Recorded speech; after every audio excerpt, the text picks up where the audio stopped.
This is actually like big news. I should probably stop putting it off. Probably should have given it to my editors a little while ago. The Republicans passed a budgetary framework. You know what they want. They want more military spending. They want less spending on Medicaid. You get it. You understand the classics, you know.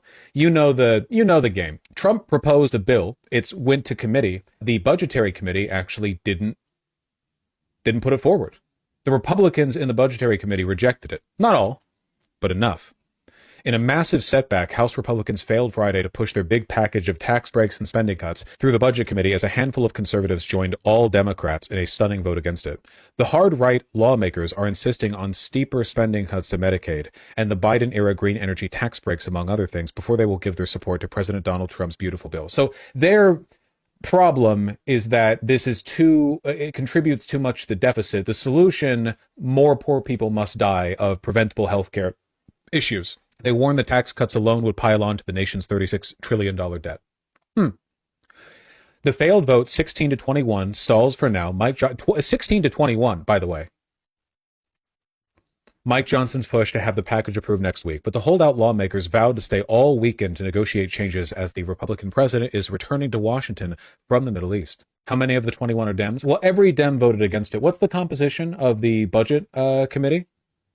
16 to 21, 37. Isn't it like 18 Democrats or something? Where there were only 37 people for the vote? It's the budget committee. It's not a House floor vote. Tallying a whopping 1,116 pages. The One Big Beautiful Bill Act, named with a nod to Trump, is teetering at a critical moment. It might actually not go through, genuinely, just because of how much it contributes to the deficit. Trump's unhappy with the fact that it didn't make it through committee. Which were the Republicans that voted against it? Oh, Roy and Reps Ralph Norman of South Carolina, Josh Brecheen of Oklahoma, Andrew Clyde of Georgia, and then one, Lloyd Smucker of Pennsylvania, switched his vote to no. Well, that's nice. Give me the Fox News video. I want to see how they're framing this. They're going to be mad as hell, I imagine. This budget would add $5 trillion to the national debt directly by reducing our revenue over the next decade. Some have estimated up to $20 trillion when you account for the knock-on effects of cuts to services. Yeah, it's pretty much the end of the country. And the crazy thing is, too, is that Democrats can't fix it. We remember, like I've said a million times, like fascism or socialism, we actually are reaching a point, just from like a raw financial perspective, where you need like a borderline revolutionary approach towards taxation and wealth redistribution, or the country will simply not function. Like no amount of competent neoliberal governance. Normally, I say that about like social problems. Like, okay, neoliberals can't address the, income inequality. We're not talking about income inequality, okay? We're talking about, I don't know, liquidity. We're talking about the velocity of money. We're talking about stuff that normally capitalists don't like to directly touch because investors get spooked when you do. You know? Why did I think that Fox News would talk about this massive budget failure in the committee? Why would I assume they'd talk about that? I'm an idiot. Of course they wouldn't. Classic mistake. Move now over to D.C. because the House Budget Committee failed to advance the GOP's reconciliation plan, also known as the One Big Beautiful Bill. So the House budget has failed.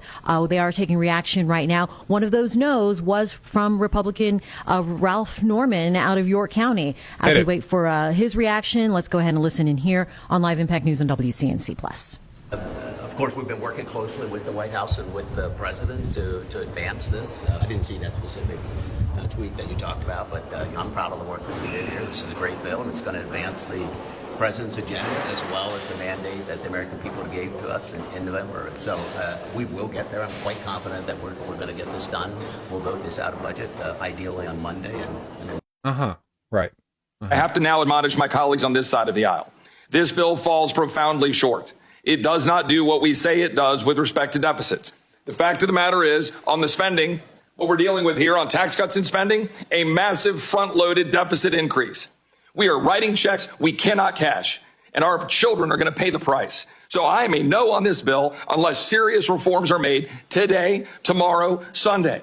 We're having conversations as we speak, but something needs to change, or you're not going to get my support. He's not wrong. His prescriptions on the matter broadly are definitely not correct, but, Is the blocking of the bill good for us? Well, yeah, it's the Republicans, it's Trump's budget bill. It's ruinous.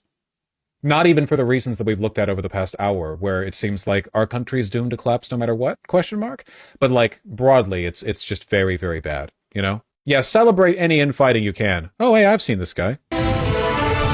Breaking news, President Trump's legislative agenda, what he calls his one big beautiful bill, just failed to make it out of a key committee. 5 Republicans jumped ship and joined Democrats to vote down the bill.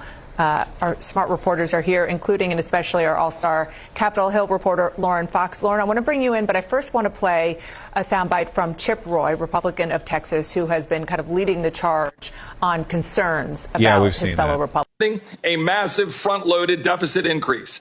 And if we would reform I want to see him talk. We could actually get to the core of the problem. But we refuse to do it. And I'm not going to sit here and say that everything is hunky-dory when this... Yeah, just give me him. I don't... CNN. Give me this guy. Give me Chip Roy. Now yield 3 minutes to my friend and fellow Texan who's done a fantastic job, played a key role in fashioning the initial framework we call the budget resolution. And I want to thank him for his service and his friendship. Mr. Chip Roy, 3 minutes. I appreciate my friend from Texas, the chairman, and, you know, they're my...